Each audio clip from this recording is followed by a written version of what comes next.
오늘 주시는 말씀, 방금 읽은 마가복음 3장 13절부터 19절까지의 말씀을 본문으로 나를 원하시는 주님, 나를 원하시는 주님이라는 제목으로 하나님 말씀을 함께 나누도록 하겠습니다. 저는 야구를 좋아하는데 스토브리그라는 말이 있어요. 스토브리그. 아마 야구 좋아하시는 남자분들은 다 아실 거라는 생각이 듭니다. 프로야구가 정규 시즌이 끝나면 그때부터는 구단의 시간입니다. 정규 레이스 4월부터 한 9월 말까지가 선수들이 열심히 뛰어서 경기를 이기고 또 멋진 플레이를 관중들에게 또 야구 팬들에게 보여주는 시간이라면, 이제 9월 말에 야구 시즌이 끝나면 그때부터는 프런트에서, 구단에서 다음 시즌을 열심히 준비하는 기간으로 이 시간들을 보냅니다. 그 기간 동안 구단에서는 1년 동안 수고한 선수들과 연봉 협상을 벌여요. 내년에 얼마를 줘야 되나. 그런가 하면 이제 선수들 가운데 저 팀에서 야구 잘한 사람 있지 않습니까? 그런 사람을 우리 팀으로 데리고 오려고 스카웃 전쟁을 벌입니다. 그런가 하면 이제 새롭게 대학이나 고등학교를 졸업하고 프로에 진출해야 하는 그런 학생들, 선수들을 모아놓고 선발을 하는, 신인 선발하는 시간도 가져요. 그걸 드래프트라고 얘기를 합니다. 그런가 하면 비행기를 타고 외국으로 날아가서 외국에서 야구 잘하는 선수를 찾아가지고 자기 팀에 데리고 와서, 그래서 다음 시즌에 좋은 성적을 내는, 그리고 높은 순위를 얻으려고 하는 그런 준비하는 시간을 갖는 거죠. 그런 기간을 스토브리그라고 이야기를 합니다. 프로야구, 축구, 프로축구, 프로농구, 이런 프로 스포츠 팀들은 이렇게 비정규 시즌에 열심히 노력하고 수고를 하면서 다음 시즌을 준비해야 합니다. 무엇보다도 좋은 선수들을 발굴하고 찾아내서 전력을 보강함으로 이 스토브리그를 보내요. 그런가 하면 선수들 입장에서는 내가 잘해야 되잖아요. 그래서 막 굵은 땀방울을 흘리면서 다음 시즌을 열심히 준비를 하는 겁니다. 그렇게 스토브리그를 보내는 가운데 시즌이 시작되면 더 멋진 모습으로, 더 잘하는 실력으로 페넌트 레이스를 진행해 나가는 것이죠. 제가 어릴 때 아주 재밌게 봤던 그 만화가 하나 있었습니다. 제목이 공포의 외인 구단이라는 만화였어요. 만화 가게에 가면 그 책이 진열이 되어 있는데, 여러분 그 만화를 쉽게 못 빌렸습니다. 저 같은 사람이 많아가지고 너도 나도 다 이현세의 공포의 외인 구단 보겠다고 만화 가게 몰려가가지고 막 줄을 서가지고 제 순번이 돌아올 때까지 며칠이 걸린 적도 있었어요. 근데 여러분, 그 만화의 내용을 보면 참 재밌는 그런 모습이 등장을 합니다. 아주 기이한 일이 하나 있는데, 감독이 선수들을 선발을 해요. 그런데 그 감독이 선발하는 선수들이 보통의 그 훌륭하고 이 좋은 성적을 낼 만한 선수들을 뽑는 게 아니라 어딘가 하자가 있고 어딘가 문제가 있는 그런 선수들만 골라서 자기 선수로 뽑는 겁니다. 신체적인 결함이 있는 선수를 뽑아요? 그런가 하면 가는 곳마다 폭력을 일으켜가지고 맨날 사고만 치고 경찰서 왔다 갔다 하는 선수, 그런 선수를 뽑는 겁니다. 그런가 하면 야구판에서 그야말로 한물 간 선수, 어깨가 망가져가지고 아무도 그 옛날의 영광을 기억하지 못하는 그런 노장 선수, 이런 사람을 뽑는 거예요. 그런 사람들로 팀을 이뤄가지고 이제 야구 그 정규 시즌에 임하는 겁니다. 도대체가 이 팀을 가지고, 이런 선수들을 가지고 이기겠다는 건지 지겠다는 건지 헷갈릴 정도로 꼭 그런 사람들만 모아서 야구팀을 이루는 거죠. 일반적인 선발 기준과는 전혀 다른 기준으로 선수들을 선발하는 이 감독의 모습을 그리고 있는 것이 공포의 외인 구단이라는 만화의 주된 내용입니다. 그런데 여러분, 이 감독과 똑같은 모습을 보여주는 분이 한 분 계십니다. 그분이 바로 우리 예수님이에요. 우리 예수님도 세상적으로 볼 때 도저히 납득이 가지 않는 기준으로 당신의 12명의 제자들을 뽑고 있는 모습을 보여주고 계신 거예요. 그게 오늘 본문의 내용인 것입니다. 오늘 나누는 본문은 우리 예수님이 당신의 제자들을 택하시는 모습을 기록해 놓고 있어요. 주님이 산에 오르셨습니다. 여느 때와 같이 수많은 사람들이 예수님을 따라서 예수님이 올라간 산으로 같이 올라갔어요. 그리고 수많은 사람들이 모여 있는 그곳에서 예수님이 그 사람들을 향해서 한 사람 한 사람의 이름을 부릅니다.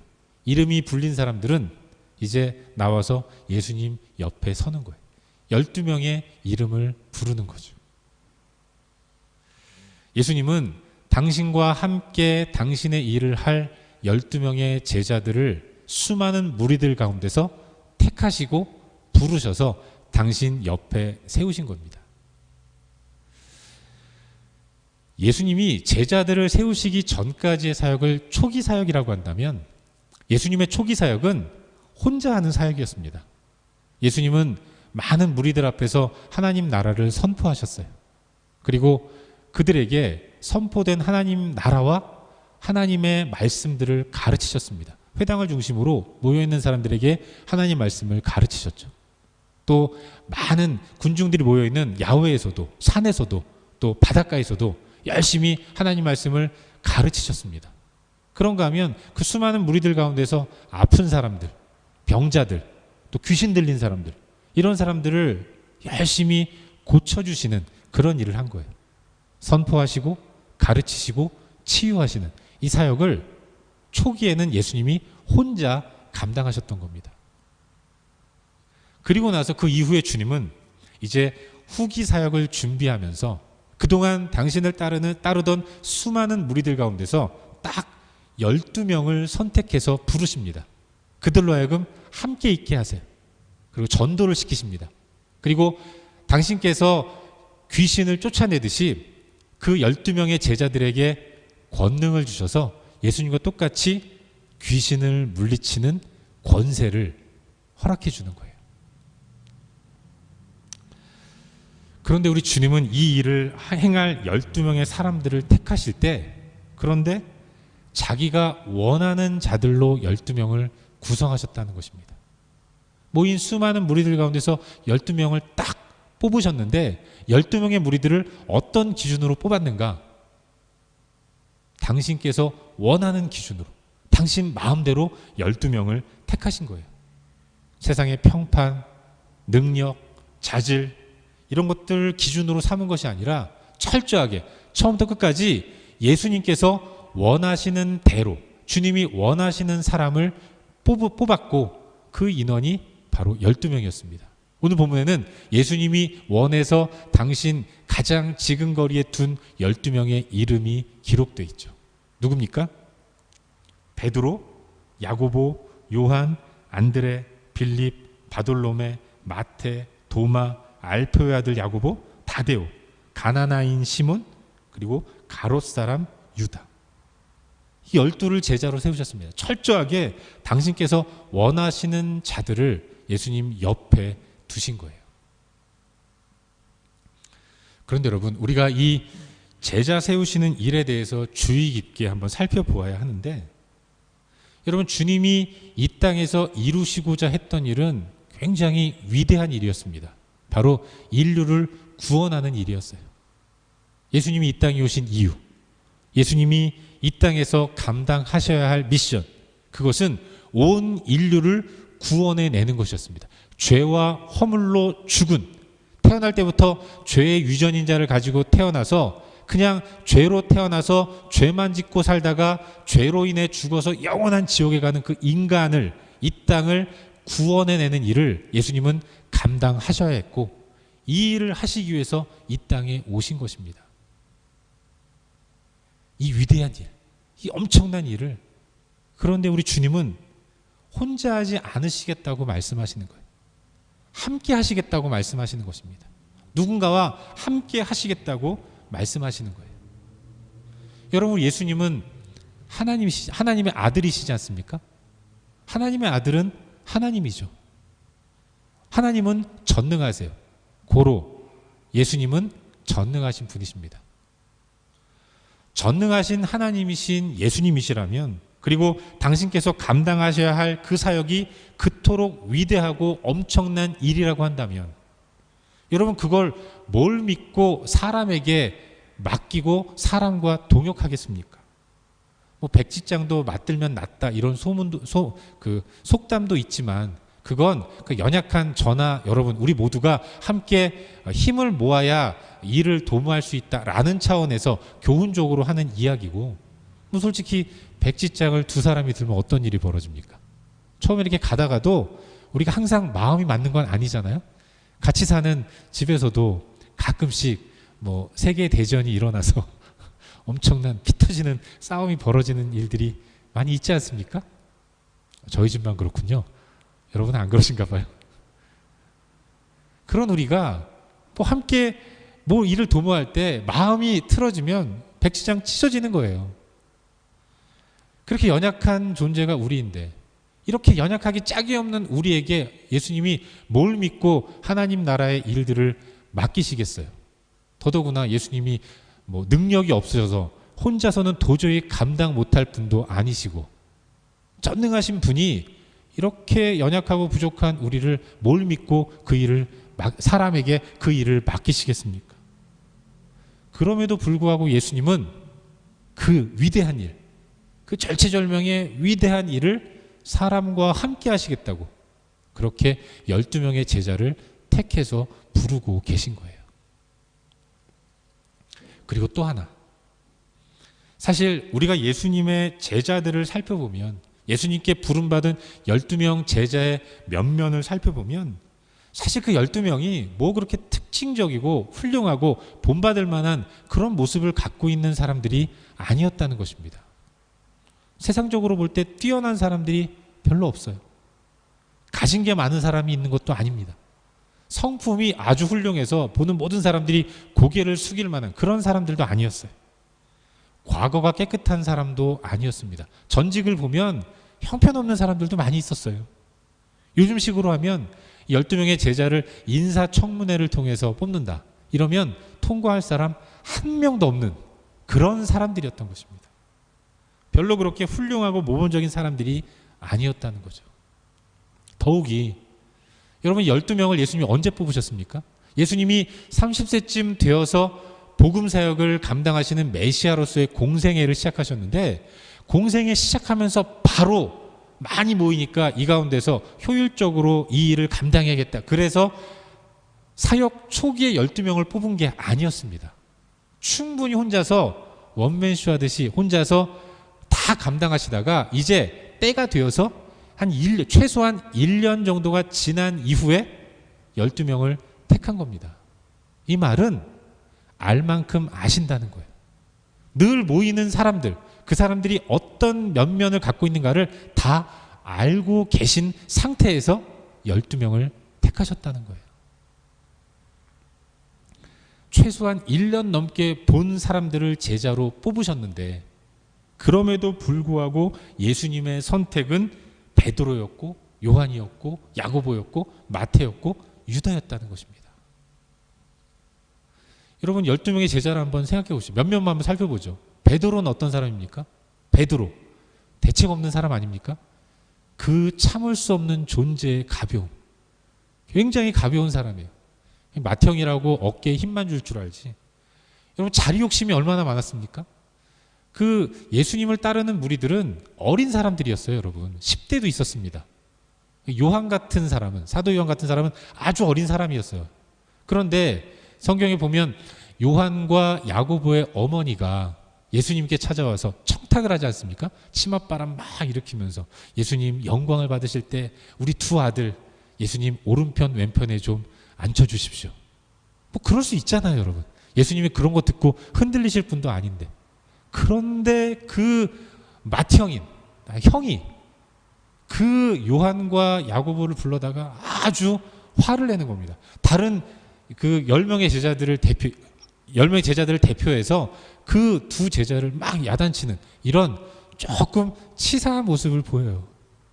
그런가 하면 예수님이 제자들을 앉혀놓고 이제 3년 동안의 시간들을 다 보내신 이후에 내가 이제 십자가에 못 박혀 죽어야 한다, 이런 얘기를 하니까 베드로가 어떻게 합니까? 아니되옵니다. 그러지 마시옵소서. 이게 아니에요. 마태복음 16장 보면 예수를 붙들고 항변했다 그렇습니다. 항변했다는 말, 항변이라는 말은 야단쳤다는 거예요. 베드로가 감히 스승을 붙들고 꾸짖고 야단쳤다는 것입니다. 스승에게도 이렇게 할 정도면 여러분 그의 이 성격이 드러나는 거 아닙니까? 인생 막 산 사람이 한마디로. 그게 베드로였던 것입니다. 세베대의 두 아들인 야고보, 요한은 어떤 사람입니까? 성격이 불같은 사람들이에요. 예수님이 그들에게 별명을 지어주잖아요. 뭐라고 지어줍니까? 보아너게. 보아너게는 우레의 아들이라는 뜻입니다. 우레란 뭐예요? 천둥, 빵, 우르릉, 버럭하는 화가 장난이 아닌 그런 사람이 이 야고보, 요한이었던 것입니다. 성질만 아주 무서운, 요즘식으로 표현하면 트리플 R. 제가 트리플 R을 이 자리에서 감히 제 입으로 설명을 못 드립니다. 집에 가셔서 인터넷을 한번 찾아보십시오. 자기 자리에 그 굉장히 아주 성격 이상하고 독특한 사람, 그 사람들이 야고보, 요한이었어요. 그런가 하면 전직이 세리인 사람도 있었잖아요. 여러분 그때 당시에 1세기의 세리는 정말로 할 게 없어서 세리하냐 이럴 정도의 모든 유대인들에게 지탄을 받는 사람이었어요. 로마 정부에 밀착해서 로마 정부가 거두라는 세금의 몇 배를 걷어가지고 그냥 야 로마에다 갖다 바쳐야 돼, 내야 돼 이러면서 막 닥달을 해가지고 백성들의 세금을 걷고 그 가운데서 일부를 로마 정부에 내고 나머지는 다 자기가 갖는, 정말로 먹을 것도 없어서 힘들게 살아가는 식민지 자기 백성을 골탕 먹이면서 자기 배만 두드리는 그런 사람이 세리였다는 것입니다. 세리가 저쪽에 있으면 그냥 돌아가고 만나지도 않으려고 했던 분위기가 1세기 당시의 모습이었어요. 솔직히 이런 사람이 예수님 제자 그룹에 들어온다면 예수님마저도 이미지가 완전히 망가질 정도로 그런 사람들이 세리였는데 예수님이 제자 그룹 가운데 그 세리가 있었던 것입니다. 누굽니까? 마태가 그런 사람이었어요. 또 있죠. 동급 최강. 예수님을 십자가에 못 박히도록 판 가룟 유다. 여러분 가룟 유다는 열심당원이었다고 하지 않습니까? 늘 이 품 안에 칼을 차고 다니면서 밀란을 선동하고 또 이 요인을 암살하는 이런 일을 하는 사람이었어요. 그들은 로마 식민지로부터 우리 민족을 벗어나기 위해서 해방을 맞이하기 위해서 그냥 열을 내는 열심히 뛰어다니는 그런 사람들이었습니다. 유다가 그런 사람이었어요. 그런 유다가 예수님 보니까 늘 수많은 사람들을 거느리고 다니니까 야, 저 예수님 따라다니면 내가 꿈꾸는 이 비전을 이룰 수 있겠다. 예수님을 따라다니면서 예수님을 이용해서 민족의 해방을 꿈꿨던 사람입니다. 아무리 그렇다고 하더라도 3년 동안 그 예수님을 따라다니면서 또 시간이 돼서 예수님의 핵심 12그룹 안에 들어왔다면 예수님의 인격에 감복이 되고 그 말씀하시는 비전에 온전히 동화돼서 자기 꿈 버릴 수도 있을 것 같아요. 근데 유다는 어떡합니까? 끝까지 고집하는 거예요. 결국 그는 예수님을 십자가에 못 박히도록 내줍니다. 자기 고집 꺾지 못한 사람이에요. 이 고집센 사람, 황소고집, 그게 유다였어요. 다 이렇습니다, 여러분. 12명의 제자의 면면들이 다 이래요. 솔직히 그 시대에 우리가 있었으면 우리도 뽑힐 가능성 있는 거예요. 이런 기준으로 한다면. 그들이 바로 12명의 제자였다는 것입니다. 예수님은 그런 사람들을 제자로 택하신 겁니다. 등 떠밀려서 택한 것이 아니고 누가 추천한 것도 아니고 철저하게 자기가 원하는 사람들이 베드로였고 야고보였고 요한이었고 마태였다는 것입니다. 여러분 잘 아시겠지만 예수님 주변에 얼마나 많은 사람들이 모여들었어요. 그 수많은 사람들 중에 아무려면 이 베드로 같은 사람이 한 명도 없었겠습니까? 베드로보다 더 뛰어난 사람들이 한 명도 없었겠어요? 그럼에도 불구하고 예수님의 선택은 베드로였고 요한이었고 야고보였습니다. 형편없는 그 베드로, 요한, 야곱 이런 사람들을 자기가 원해서 자기 옆에 두셨다는 거예요. 이런 무모한 그런 분이 우리 예수님이었던 것입니다. 그런데 여러분, 솔직히 예수님의 그 무모함 때문에 우리가 여기 있는 거 아닙니까? 하나님이 그토록 무모하시기 때문에 여러분, 저는 목사가 된 거예요. 여러분은 신앙을 가진 성도가 된 겁니다. 하나님이 정말로 계산적이시고 굉장히 철두철미하시면서, 물론 철두철미하시겠지만 그렇게 이것저것 앞뒤를 다 재시면서 그렇게 우리를, 누군가를 부르신다면 솔직히 우리가 그 조건에, 그 선발 기준에 부합하는 사람이 이 가운데 누가 있겠습니까? 주님이 그렇게 무모한 선택으로 우리를 택해 주셨기 때문에 우리가 하나님의 자녀가 되었고 하나님의 제자로 부름받은 삶을 살고 있는 것입니다. 그래서 오늘 본문에 나오는 12명의 제자의 면면을 하나하나 묵상할 때마다 얼마나 커다란 은혜를 받게 되는지 모르는 거예요. 사랑하는 여러분, 주님은 그 연약하기 짝이 없는 사람들을 원하셨습니다. 13절, 자기가 원하는 자들을 부르시니 나온지라. 당신께서 원하셔서 철저히 당신의 뜻대로 제자들을 부르셨고, 그렇게 주님이 원하셔서 오늘 저와 여러분이 하나님의 자녀가 되는 놀라운 은혜를 누리게 된 것입니다. 이게 은혜인 거죠. 정말로 세상적인 기준으로 볼 때는 구원받을 수 없는 나인데, 그럼에도 불구하고 주님이 이런 나를 원하셨고 천국 백성 삼아주셨고, 이 땅에서 이렇게 하루하루를 살아가다가 천국에서 눈을 떠서 영원히 영생복락할 귀한 존재로 우리를 만들어 주셨다는 것입니다. 이게 은혜인 거예요. 이게 감사인 거죠. 그리고 이걸 깊이 깨닫게 되면 그 은혜에 너무 감사해서 하나님을 찬양하지 않을 수 없는 것입니다. 나 같은 게 무엇이건데 이런 나를 잠잠히 사랑하시며 즐거이 부르며 기뻐하시는 예수님, 그 하나님을 묵상할 때마다 우리 마음 가운데 기쁨이 넘쳐서 그 기쁨을 가지고 주님 좋아하시라고, 주님 기뻐하시라고 전도도 하는 거예요. 주님이 원하시는 삶을 사는 것입니다. 주님이 기뻐하시지 않는 일은 안 하려고 애를 쓰는 거예요. 그게 성도의 삶의 모습이라는 사실을 믿으시기를 바랍니다. 사랑하는 여러분, 우리 모두가 다 연약한 존재입니다. 그럴듯해 보이지만, 그럴듯해 보이기 위해서 애를 쓰지만 우리의 실존은 다 연약하고 부족한 그런 사람들인 것입니다. 극한 상황에 처하면 어떻게 변할지 모르는 추한 민낯을 드러낼 수밖에 없는 연약한 존재가 바로 우리인 것입니다. 그런데 주님은 그런 우리를 다 아십니다. 알고 부르셨어요. 세상은 우리의 본 모습을 보면 외면하죠. 그런데 주님은 알고 부르신 것입니다. 내가 너의 모든 모습들을 다 안다, 용납한다. 그러나 나는 너를 사랑한다.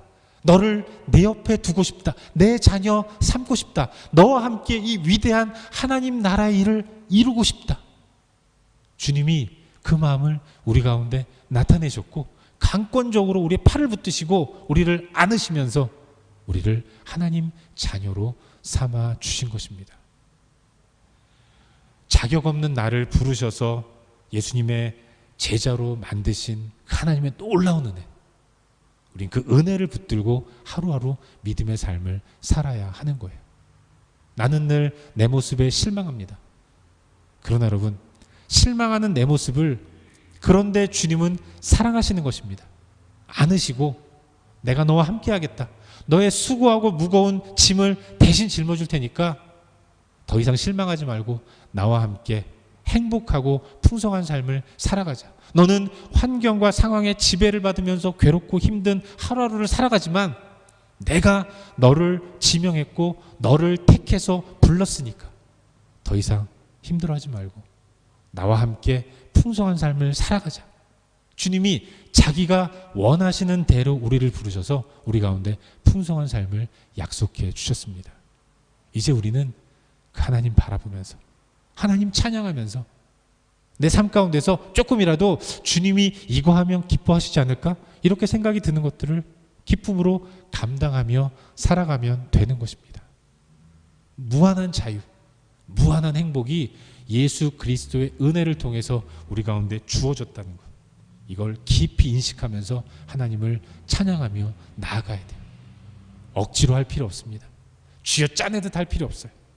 우리는 그저 조석으로 변하는 나, 버럭버럭 화만 잘 내는 나, 숨기고 싶은 부끄러움 과거를 안고 사는 나, 의리도 없이 배반을 밥 먹듯 하는 나, 그런 나를 그럼에도 불구하고 안아주시고 택해주시고 자녀 삼으시며 제자 삼아주신 하나님 한 분만을 깊이 묵상하면서 그 주님 안에서의 내 삶을 돌아보고 주님과 함께하는 풍성함을 누리면 되는 거예요. 그 은혜의 예수님을 온전히 사랑하는 자리로 나아가는 우리 모두가 될 수 있기를 주의 이름으로 축원합니다. 이제 말씀을 맺겠습니다. 우리는 교회는 대부분의 성도들이 저보다 연배가 좀 높으셔서 제가 이런 말씀 드리는 게 좀 외람되고 민망하지만 살면서 종종 느끼는 게 나 자신의 연약함과 참 별 수 없는 존재다라는 것들입니다. 우린 다 연약하고 부족한 사람들인 거죠. 요즘 저희 집에서는 저녁마다 이 밥상 앞에서 아내와 저의 컴피티션이 벌어집니다. 서로 경쟁하듯 이런저런 얘기해요. 나 머리도 아파, 나 눈도 아파, 나 뭐 50겨 났어. 서로 아픈 얘기들 막 해요. 아내와 제가 이제 올해 반백년을 살았거든요. 이제 50년을 사니까 그동안 썼던 것에 대해서 좀 점검할 때가 왔나 봐요. 그래서 병원을 이렇게 다니면서 아픈 건 아니고 문제가 심각한 건 아니고 점검하는 그런 일들을 많이 합니다. 그래서 서로 문제가 있다고 이런 얘기를 하는데 옆에서 보는 아이가 이제 무슨 경쟁하냐고 그런 얘기를 종종 하거든요. 제 아내가 50견이 왔어요. 왼팔을 잘 못 씁니다. 그래서 머리도 못 묶고요. 그리고 옷도 혼자서 잘 못 입습니다. 샤워할 때도 혼자서 샤워를 잘 못하는 때도 있더라고요. 그러니까 제 아이가 도와줘요. 아이가 머리도 묶어주고요. 아이가 엄마 씻겨주기도 합니다. 아이가 엄마 옷도 제대로 입혀줘요. 그 모습을 이렇게 보면서 적어도 10년 전까지는 아내가 아이에게 해준 게 그거더라고요. 아내가 아이의 머리를 묶어주고 옷을 입혀주고 몸도 씻겨주고. 그런데 지금은 그 아이가 성장해서 엄마의 머리 못 묶는 거, 옷 제대로 못 입는 거, 이런 것들을 다 돌봐주고 케어해주고 있다는 것이죠. 여러분, 우리 인간이 그렇습니다. 우리 육체가 이렇게 점점 후패해지는 거예요. 그래서 기운이 없습니다. 자신감도 없어져요. 몸이 점점 변하는, 작년 다르고 올 다른 내 모습 보면서 의기소침해지고 연약해지는 게 우리 아니겠습니까? 우린 다 그런 존재인 거죠. 그러나 여러분, 세상은 연약하면 아웃시켜요. 부족하면 섹시킵니다. 능력 없으면, 그게 입증되면 그만해 라고 우리 일을 뺏어요. 근데 우리 하나님은 그렇지 않으십니다. 끝까지 우리를 사랑하시는 분이에요. 하나님의 선택에는 후회가 없습니다. 나는 내 모습을 바라보면서 실망해요. 왜 이거밖에 안 되는가? 절망하지만 그 모든 것들을 다 아시는 예수님이 그럼에도 불구하고 우리를 택해 주셨고 당신의 자녀로 삼아 주셨고, 그리고 감사하게도 우리에게 하나님 나라의 이 위대한 일들을 맡겨주신 겁니다. 제가 뭐라고 여러분 앞에서 하나님 말씀을 대언할 수 있는 이 영광스러운 자리를 허락해 주셨습니까? 우리가 뭐라고 이 땅 가운데서 나 예수 믿는 사람이에요 그러면서 만나는 사람들에게 나 예수 믿는 것들을 증거하고 자랑하는 이런 삶을 살 수 있습니까?